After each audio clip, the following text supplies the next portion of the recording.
Couple of things as we start. I apologize, I was a little bit late getting the handouts out.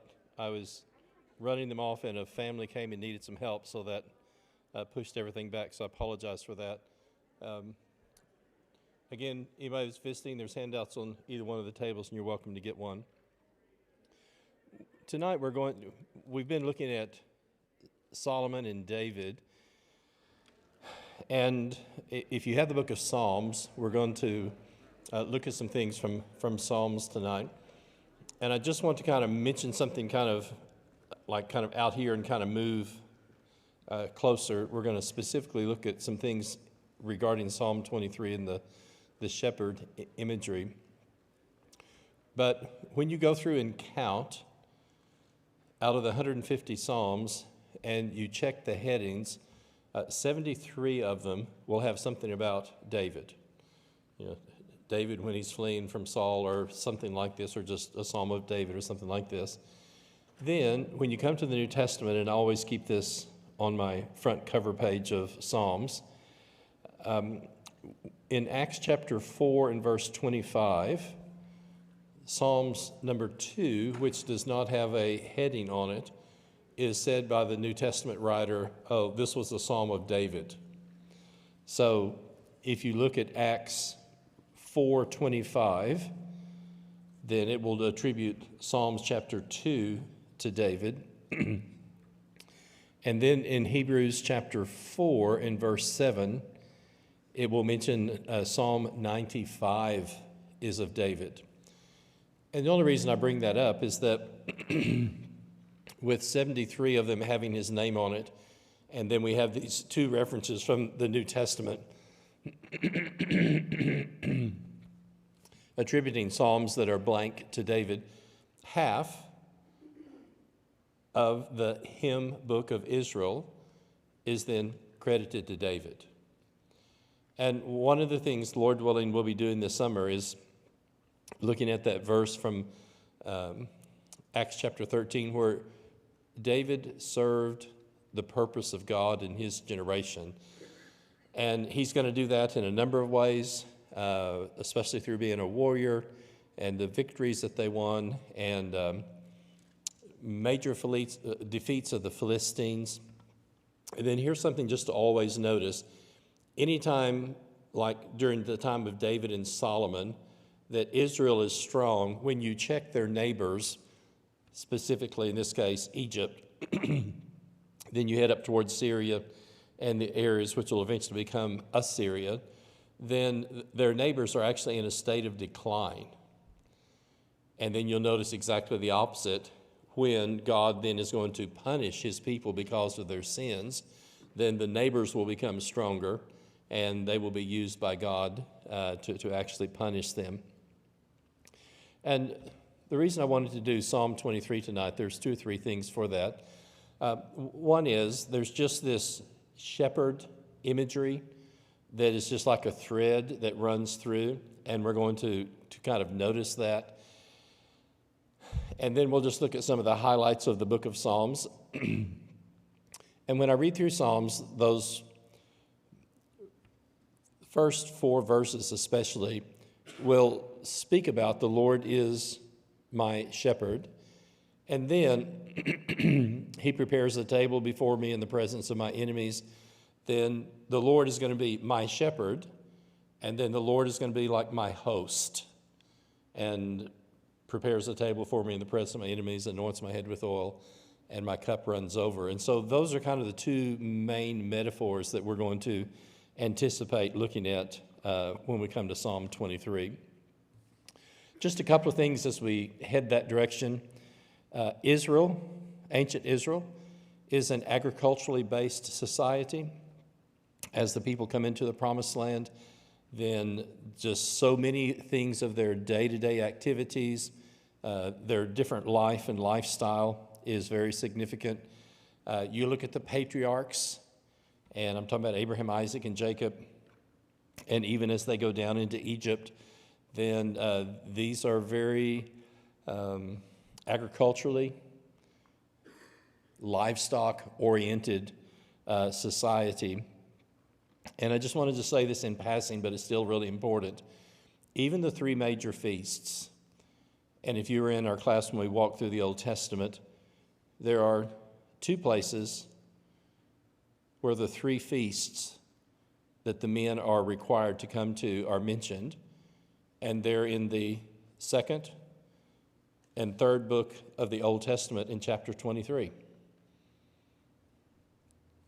Sorry, that's just how my mind works, and so I can always turn to those. And so there's two places, there's actually another one in Deuteronomy, but there's two places that the three feasts are mentioned, and they're in the second and the third book, Exodus and Leviticus, and they're in chapter 23. And when you read these, then God's very specific. The men are to appear in Jerusalem during three major feasts, and the first one is going to be the Feast of Passover, and then when you read through what's going on, the barley harvest has finished.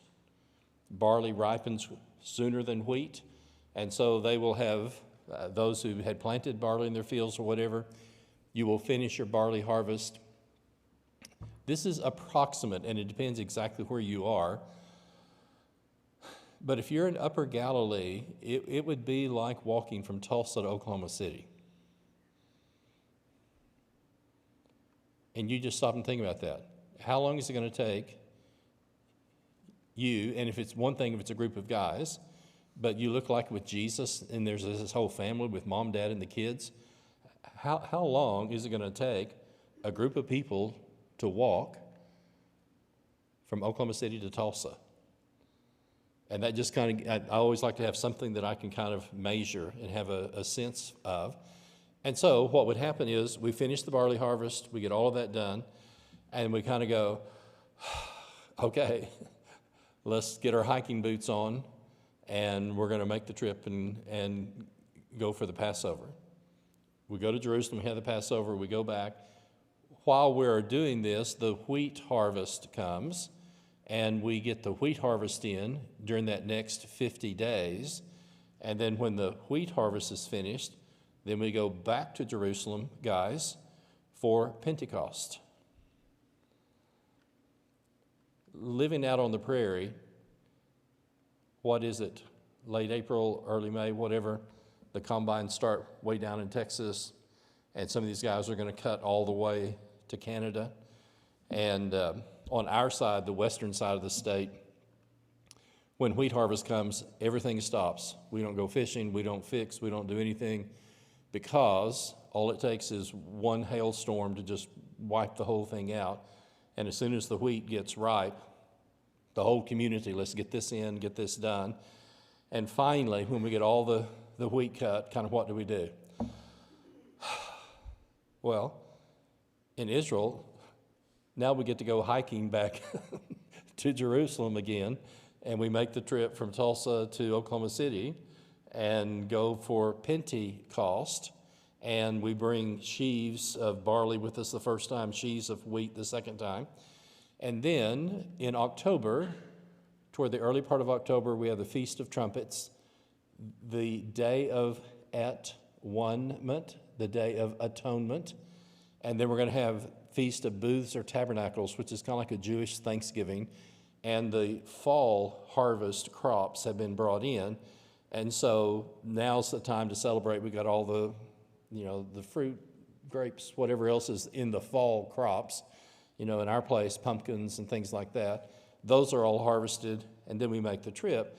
And so even the three major festivals that God's people celebrate each year are then timed and parallel with the agricultural cycle of things that are going on in the nation. And so because of that, and none of the cities in Israel are these huge multi-million-dollar cosmopolitan cities. And even if you live in Jerusalem or one of the little bit larger cities in Israel, you're still very closely associated with the land and the things that are going on.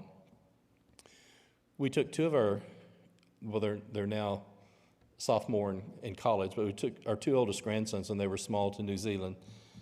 And went to the place where they filmed some of the stuff with the movies, and they had the small houses and stuff. We had a wonderful guide. He was 85.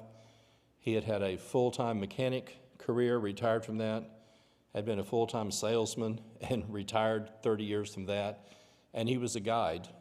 And it was just fabulous because we got these two sons and this, kind of like having grandfather with us. And this lovely man was walking us around. And they'd actually filmed this in the middle of this guy's sheep paddock. And then had kind of left it for a tourist destination, and millions of people have visited over time. But anyway, while we're there, he's just talking to us, and there were some apples that were ripe. And we were just talking, and he said, and I just asked him, I said, well, what's it like to be a tour guide? He said, well, the nice thing is that you get people from all these different places, all these different countries. And he said, that's just really, really interesting.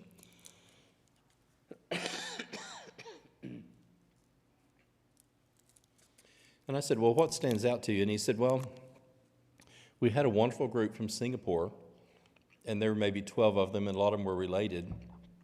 And he said, we came right here to these two apple trees, and they stood there, and some people started crying. And I just said, have I done something wrong? What's going on? And they said, we have eaten apples, we have bought apples, we have never seen apples growing on a tree before. Can you imagine being so urbanized that you've never seen apples growing on a tree before? And being 84, 85 and the senior guide, he pulls out his pocket knife, starts pulling off apples, slicing them up, and giving them apple slices that came right off the tree. And because they live in this major industrial urban center, and I'm sorry, growing up on a farm, it's just hard to imagine you have never seen apples growing on a tree before. Well, this is just the opposite. These are like people from small communities and small towns. And so therefore, all of the things that have to do with the growing of crops and animals, the whole society is much more in tune with that. And this is number 2, kind of toward the upper middle. And we're just going to touch on these, and these will go really fast because we're going to still move toward Psalm 23. But just notice these. The first reference of a lamb that's going to be offered for a sacrifice is with Abraham and Isaac. And this will come up at another time at the Lord's Supper talk. And again, we did this when we walked through the Old Testament. But Genesis 22, Abraham is 99 when Isaac's conceived. When he's born, Abraham's 100, Sarah is 90. We don't know how old Isaac is when God says, take your son and anticipate Mount Moriah is the area where later Jerusalem is going to be built. And just let that sink in for a second. Take your only son and head yonder to Mount Moriah. And what does the boy say? Father, here's the wood, here's the fire, and then what's the question? Where's the lamb for the sacrifice? And the word lamb and sheep has been used maybe one time before, but the first time lamb for a sacrifice is used in the Bible is the question of Isaac. And then Abraham is going to put the wood for the sacrifice on Isaac, and Isaac's going to carry it. So that's what we have to go on. He's not 6 years old. Is he a teenager?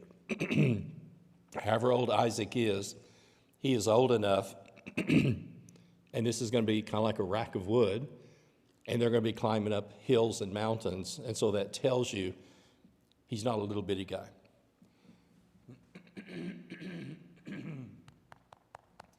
My dad would say, let me jump that frog out of my throat. Pardon me.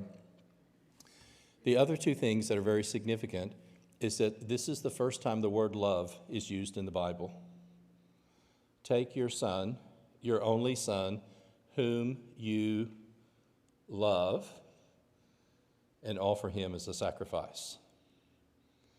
There's the third word that we meet for the first time, and you just kind of get the chills when you listen to this. Abraham tells the servant, the lad and I are going to go yonder, and we're going to do what? We're going to worship, and we are going to return. So, lamb for a sacrifice, love, and worship are all introduced to us in that story in Genesis 22. When God is talking to Isaac, then this, or let's say it the other way, when Isaac's talking to Abraham, then here is this question. Then later, as the people get ready to go down into Egypt after Joseph has been there, so we've had several years go by, they ask the question, what is your occupation? And so here come these 70-some people from Canaan down, and Pharaoh asks the question, what do they say? Your servants are shepherds, as our fathers were. So all I'm just saying is that when you just start watching this thread, Abraham, Isaac, Jacob, and their families are all just very, very agriculturally related and shepherds, and that is getting them into Egypt. After Moses is 40 years old, he supposes God wants him to redeem the people. He kills the Egyptian, and then he spends 40 years in the wilderness. Notice what we find in Exodus 3:1.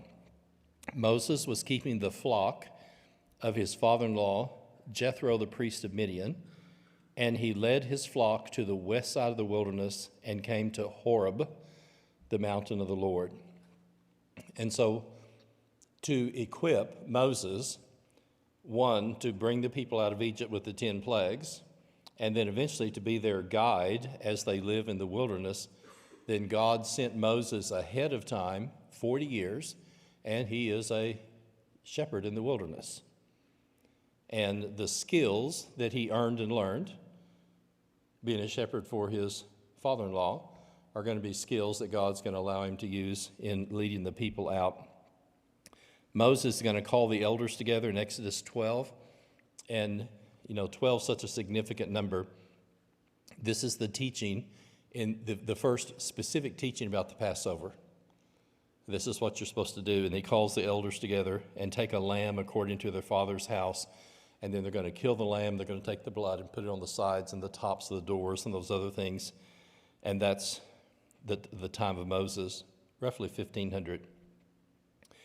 When we come 1,000 years later, Samuel goes to the house of Jesse, and they bring these 6 kind of strapping, good-looking guys in, and Samuel keeps thinking, well, maybe he's him. Nope, he's not him. And what does God say? The Lord does not look on the outward appearance, but the Lord looks on the heart. And then here's the question, is there anybody else? Well, yes, there's the little guy. Well, where is he? Well, there remains yet the youngest, but behold, David is keeping the sheep. And when David talks to King Saul before he goes to fight Goliath, your servant used to keep sheep for his father, and when there came a lion or a bear and took a lamb from the flock, and he proceeds talking about attacking and trying to rescue the sheep from the lion and the bear.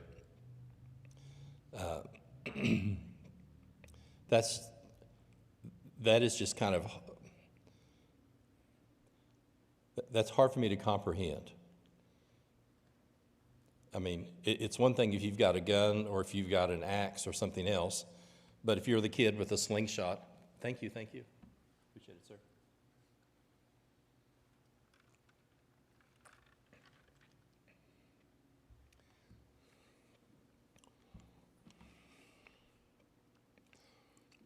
We had sheep for 7 years, and we mainly just dealt with dogs and coyotes and occasionally a bobcat. I just can't imagine doing this with bears and lions. I mean, that's like a whole different ball game altogether. But watch, the things that God does with a person earlier in their life, like Moses in the wilderness, and then with David here, God's going to use later in different ways. When you read Ezekiel 34, and Ezekiel is the prophet who is sent into captivity, Daniel is going to be in the royal courts. He'll be with the Babylonians until they fall in 539. He'll then rise in the court of the Medes and the Persians. And again, just a footnote, we had flannel graph growing up, and Daniel was a young man in the lion's den. He could be in his mid-80s or maybe later when he's finally put into the lion's den, because he's carried off in 606, and Babylon doesn't fall until 539, and he starts rising in the Persian Empire. And so he is an old man when he's thrown into the lion's den. So Daniel's kind of in the court, Ezekiel's out among the people. And this is one of those tragically sad chapters. And God comes to Ezekiel in Ezekiel 34, prophesy against the shepherds of Israel. Prophesy and say to them, thus saith the Lord. And basically the prophecy in Ezekiel 34 is, you guys are terrible. You feed yourselves, you fatten yourselves, you take advantage of the sheep, the flock, and on and on. And it's just a whole chapter of God passing judgment upon the shepherds of Israel, and they're the ones who are in captivity at that time. But having done that, when we come to Jesus, in the Gospel of John, which gives us this earliest encounter, one of the earliest things that we hear about our Lord is that John the Baptist looks at him and says, look, behold, the Lamb of God who takes away the sin of the world. And I didn't write this down. Well, let's just go ahead and do the one that's here. In John 10, Jesus says, I am the good shepherd, and the shepherd lays down his life for the sheep. As you keep reading in John 10 and you head toward 14 through 17, I think the most specific passage about the crucifixion, again within the lamb terminology, Jesus says, I will lay down my life for the sheep. I have the power to lay it down again. I have the power to take it up again. I lay down my life for the sheep.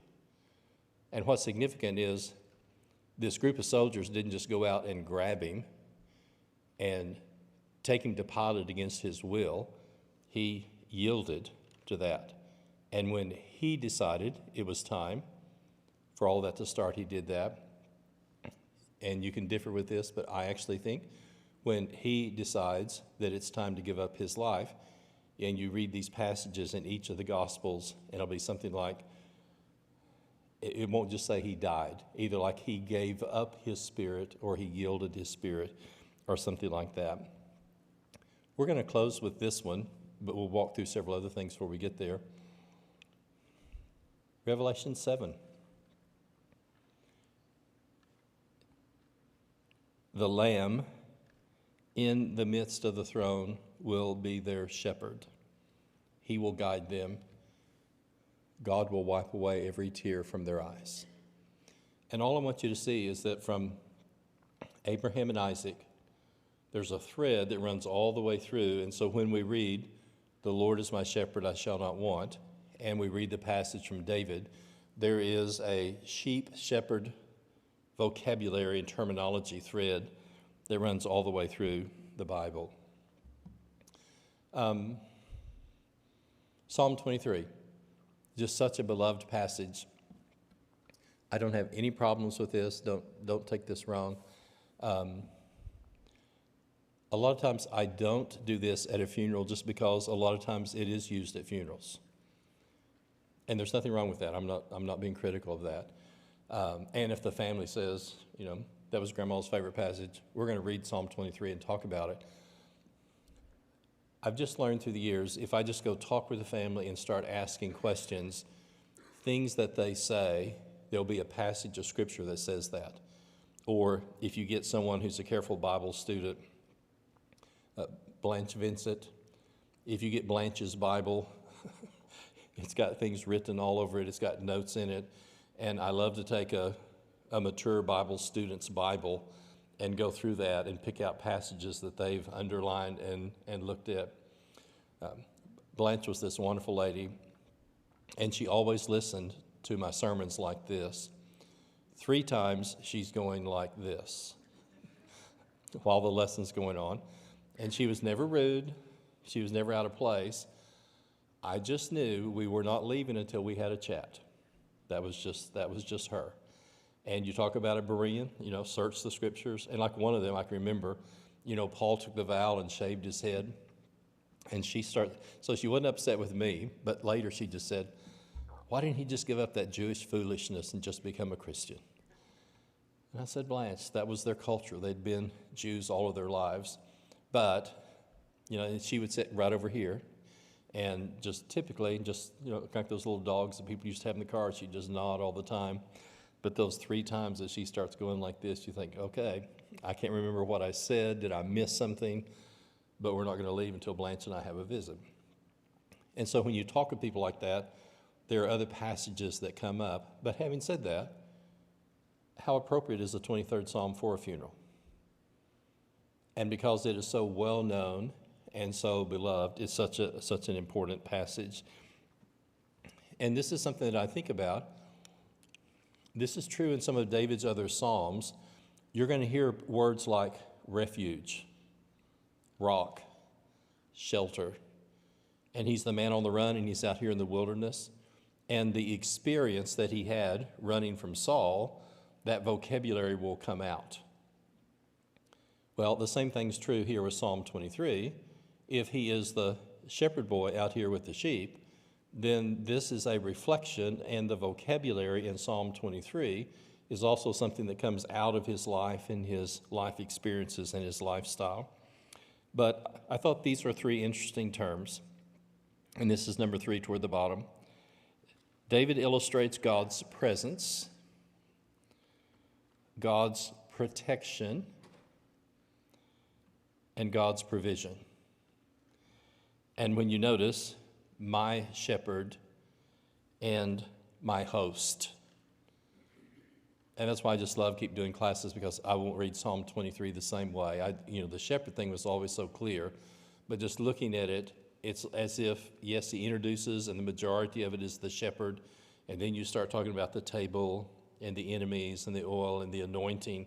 And so he actually combines 2 metaphors, and the significance, and I'll explain this in a little bit. The significance is not primarily just about God, but it's about him, my shepherd, my host. And we'll look at that for a second. So under the shepherd, God is interested in every one of the sheep, which is us, obviously, and God is going to prepare a lavish banquet for his people. So if you look at the back of the first page, there's a physical side of Psalm 23, and the good shepherd provides for the physical needs of his sheep. And so we're going to get food, the green pastures, we're going to get water beside the still waters, and a place of shelter in terms of the paths of righteousness where we fear no evil. We're going to read Psalm 23 separately, but I just added it here. But let's just kind of walk through some of the verses and notice just a couple of comments. The psalm starts and just says, the Lord is my shepherd, I shall not want. And that's why it's just this deep personal reflection. And we're not given the specifics in terms of, okay, at what point in David's life does he write to this? How old is he? Is this one of those, he's a young man and kind of looking forward into his life, and yes, God has been with him, God has anointed him, God has taken him from, as we're going to see, the end of Psalm 78, God took him from looking after the sheep to being the shepherd of Israel. Or, and I don't know, but I'm just saying, or, is this an older man looking back and reflecting, God has been there all the time? I don't know why. I don't have an explanation for this. But we started in ministry, we were dating, but I was by myself the first 2 years. We've been in ministry 52 years, and this could change if there's a next time. But so far, every time we have gone to a new congregation, there's either been a request, there's been, would you consider, there's an opportunity, there's an open door. And we were talking about this last night. Those of you who are married, I don't know if you ever have a come to Jesus meeting sometimes late at night. And not negative. This morning she said, I'm not quite as young as we used to be when we had these heart-to-heart meetings. And so sometimes when your kids are small, if you lay down with them, there's like an open window and they just kind of let you into their life and what they're thinking. And that happened. It doesn't happen often, but that happened last night. And I just said, look back over the last 52 years, and every time we have gone to a new congregation, there's either been an invitation or something's been involved. And I said, there's still time to break this, but we'll just have to wait and see. But I said, so far, we have been invited to every congregation that we've worked with in 52 years. Well, you don't see that while you're in the process. That's one of those, well, you're on this end and you look back and you think, well, here's what took place. And so I just wonder, without having an answer, at what stage of David's life does just this wonderful concept come through to him for all the things that have happened, for where I'm at, and for all the blessings that God has brought in my life? The Lord is my shepherd. And a part of what causes this psalm to be so near and dear to so many is just that very personal reflection. And you stop and think, 30 to 40 of these, El Shaddai, the God who's strong, Yahweh, I am who I am. And there's just this list of all of these different names and characteristics of God. And yet the one that is nearest to so many people is, my shepherd. And in this moment of kind of reflection and meditation, if God is my shepherd, then he says, I will not want. I still think this is helpful for us to think about. Anytime you have the four letters capitalized, capital L, capital O, capital R, capital D, probably 90 plus, even more percentage of the chances, originally the word Yahweh was there. Do you remember Moses coming to the burning bush? And God speaks to him and says, Moses, take off your shoes. And why do you take off shoes? You're unholy. Well, who are you? I am who I am, Yahweh. As we move toward the end of the Old Testament and God's people are going to be taken into captivity, this is true of Israel and the people around them. They didn't want pagans and non-Israelites to blaspheme the holy name of God. And so probably, significantly probably, originally David said, Yahweh is my shepherd. Understand what I'm saying now? So virtually all the way through the Old Testament, when you see those four capitals, L-O-R-D, Lord, then originally Yahweh was there.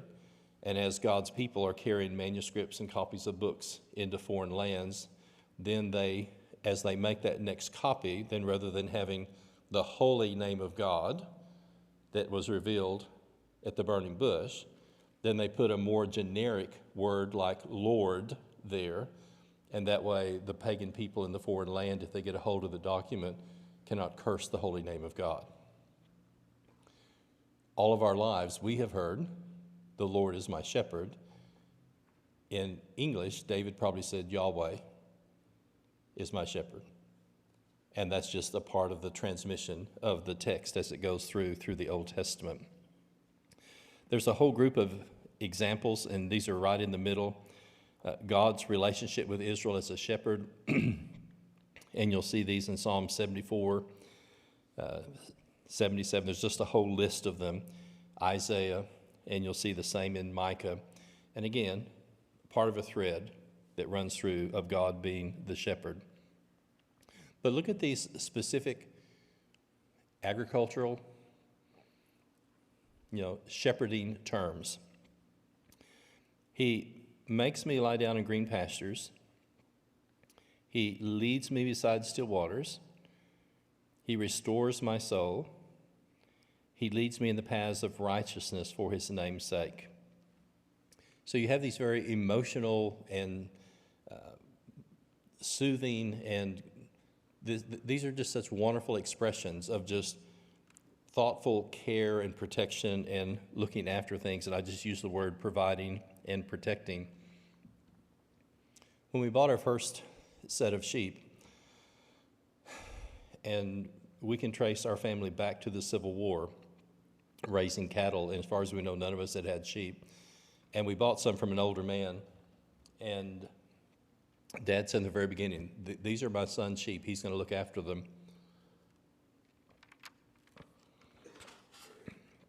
And the man we bought these from knew our family, and he said, well, there's two things. One, you can turn cows out in a pasture, and they either can eat anything or they won't hurt themselves.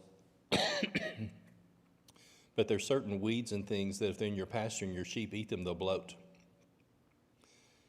So he gave us kind of a brief description, and you need to go cut those out, and you don't have to worry about cows, just turn them out, they're going to be all right. But with your sheep, you have to really check on certain things, and if they eat those ruminants of the four stomachs, it'll get in one stomach and they'll just actually swell. Okay? A little bit gross. But a time or two, we literally had to pierce through the skin to let the pressure in the stomach out so the animal wouldn't die. And they had a better chance with a wound healing than this just swelling and would eventually kill them if we didn't do that. And so when he says, oh, he leads me to green pastures, you have to be totally careful in a different way in the feeding of sheep, because you just turn the cows out and they're going to be okay. And every time I read that, that comes to mind. He also said, son, you have a creek that runs behind your house. And he said, you need to build some places where they can jump across the creek, because if a cow or a horse gets it down on a creek, the water just kind of sheds off their skin and goes on. But he said if a sheep gets in running water and their fleece starts getting full and heavy, they can sometimes drown in running water. Which, I would never have thought about that, but you look at a cow hide and you look at a horse hide, and it's not going to accumulate weight and stuff. And he said, you'll find they're more hesitant to drink out of running water, because being woolly and being sheep as such, if they get in, and they start sinking down in the mud and they start getting a lot of water attached, he said, I've actually had some sheep that drowned on the edge of a stream because they got in and their fleeces got heavy from that. Probably something you've never worried about. He leads me beside what? Still waters. See what I'm saying? So the provision of the green pasture and the still waters is accommodating the environment and the lifestyle for the health and the benefit of the sheep. I love this one. He restores my soul. And you could just do a whole lesson on all the things that are important about restoration. Do you remember when we looked at Psalm 51? David says, renew a right spirit within me. Restore to me the joy of my salvation. And that's such an important thing. And then he leads me in the paths of righteousness, be the next page, for his name's sake. And righteous and righteousness is a characteristic, again, that goes all the way back to Abraham and Isaac. Genesis, I want to say 18:19, will have this comment, I have chosen Abraham, that he will charge Isaac, and to do what? To keep the way of the Lord by doing righteousness and justice. Psalm 1, the Lord knows the way of the righteous, the way of the wicked will perish. And then here it comes. Even though I walk through the valley of the shadow of death, I will fear no evil, for thou art with me. Thy rod and thy staff, they comfort me. And just here's these expressions. Again, the experience of being outside and protecting the sheep and being with them day and night and being a part of their presence as the shepherd then is the parallels that then David is going to use with the presence of the Lord.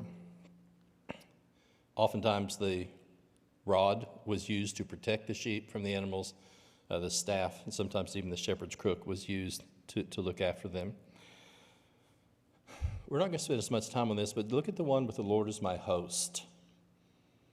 I found this really interesting just going through this. And you look at this, you've talked about all these shepherding type things, and then you say, and you prepare a table before me in the presence of mine enemies.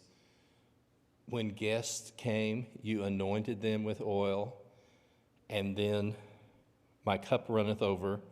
And then here it comes, surely goodness and mercy will follow me all the days of my life, and I will dwell in the house of the Lord forever. So you have a picture of a banquet and God providing. And the imagery that comes to my mind is that in the same way that the shepherd very carefully provides the physical things that are good for the well-being and the health of the sheep, then here, even in the presence of mine enemies, and you stop and think, when Jesus is teaching about love your enemies, it's not some hypothetical, well, maybe sometime someone might not like you. They've been planning to kill him for a long time. This isn't some, well, maybe someday someone might not like. No. When Jesus starts talking about love your enemies, these guys are plotting to kill him already. Thou preparest a table before me. And see, in the presence of mine enemies is not hypothetical. How many enemies did David have in his life?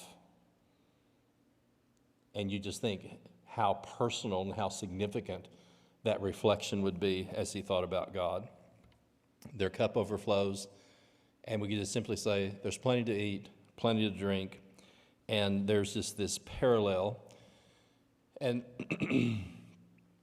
let me say it this way, because I'll mention it on the next page, especially in New Zealand, Australia, but we have big sheep areas in the upper country here in the States.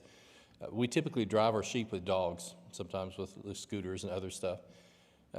You read about these accounts in the Middle East, even some shepherds would sometimes keep their sheep together in a pen, and then they would call their sheep, and where we drive the sheep and we're behind, the shepherd would typically be out front and would call the sheep and they would follow him. What did Jesus say?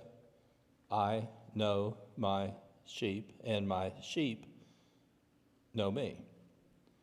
And in the same way that the sheep are going to follow the shepherd, and he's going to be their protector, then it's at this part of his life, it's like David is looking back, and you think of all the near-death experiences that he's had. That last time he's talking with Jonathan, he says, I'm a step away from death. Can you imagine trying to sleep all those years when Saul's doing everything he can to track you down and to literally to kill you? And so David looks back in the same way that the sheep follow the shepherd. Then he says, oh, goodness and mercy will follow me all the days of my life, and I'll dwell in the house of the Lord forever. So we're on the back page. A psalm of trust, a psalm of confidence. And think about this. How many Passovers did David miss while he's running from his life from King Saul?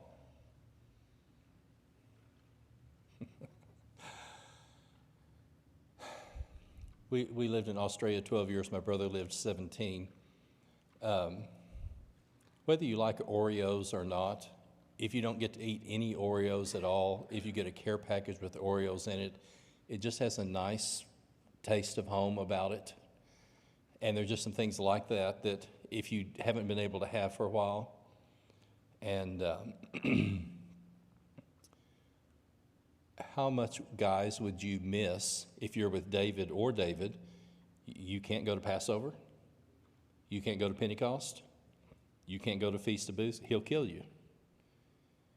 And then when you see this reflection, oh, I haven't been able to visit the house of the Lord in person for several years as a man on the run, the time will come where I will dwell in the house of the Lord forever.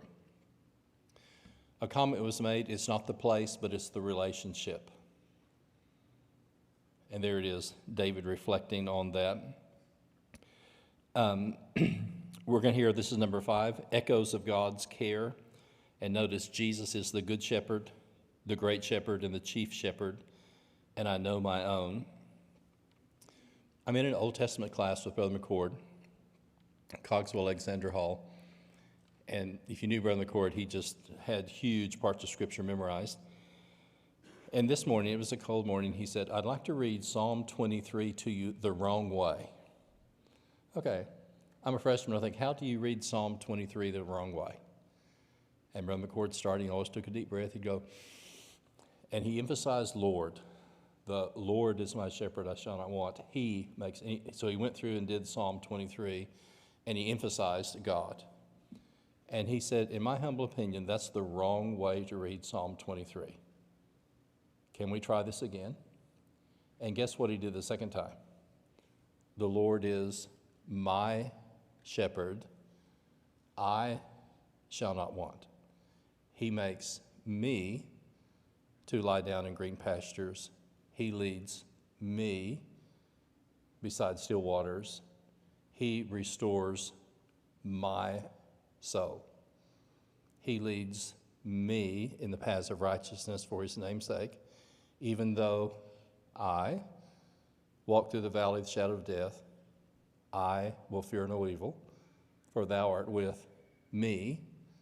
Thy rod and thy staff, they comfort me. Thou preparest a table for me in the presence of my enemies. Thou anointest my head with oil. My cup runneth over.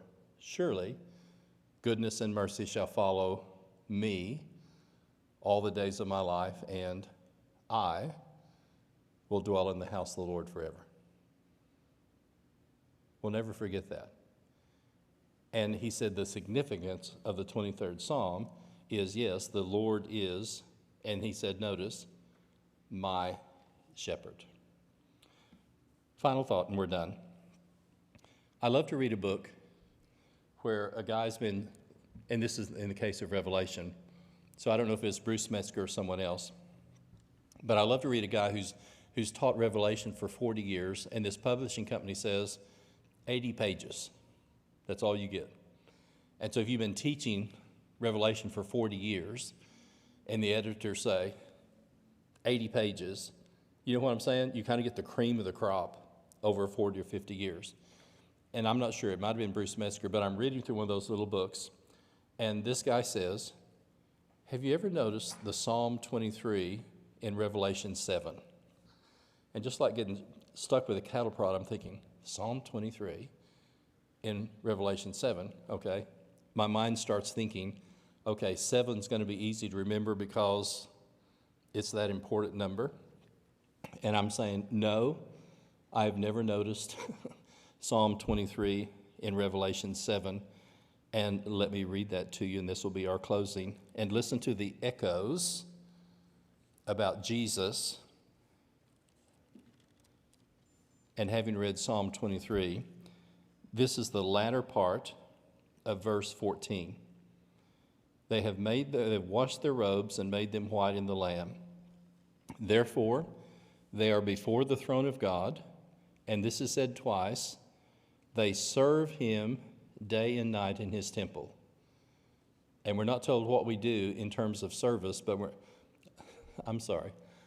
I've actually had people say, I don't know if I want to sit around and pat my foot and sing songs the whole time I'm there. And I try to be really tactful what I'm saying, but compared to the alternative, that's not going to be so bad.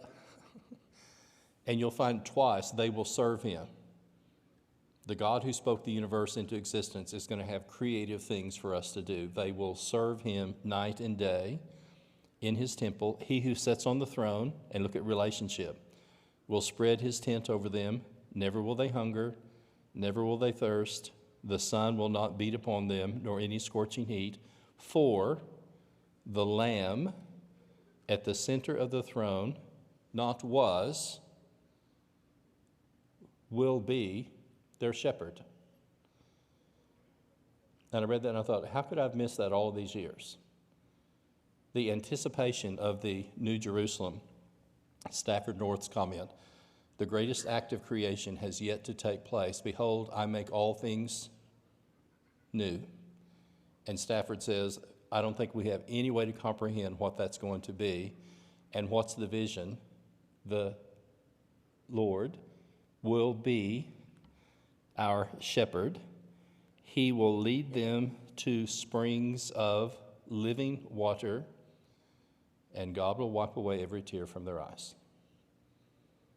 This has become my favorite funeral passage, because as wonderful as the Lord is my shepherd, and this is about God and the Old Testament heritage, Jesus is the good shepherd, lays down his life for the sins of the world. Anticipate yet to come, the Lamb, the Lord, will be our shepherd. In the same way that God took care of David and his people and all of us for all of these centuries through the Lord is my shepherd, we still anticipate the shepherd imagery from Abraham and Isaac running through all the way through the Bible to be continued. The Lamb at the center of the throne will be their shepherd. He will lead them to springs of water, and God will wipe away every tear from their eyes.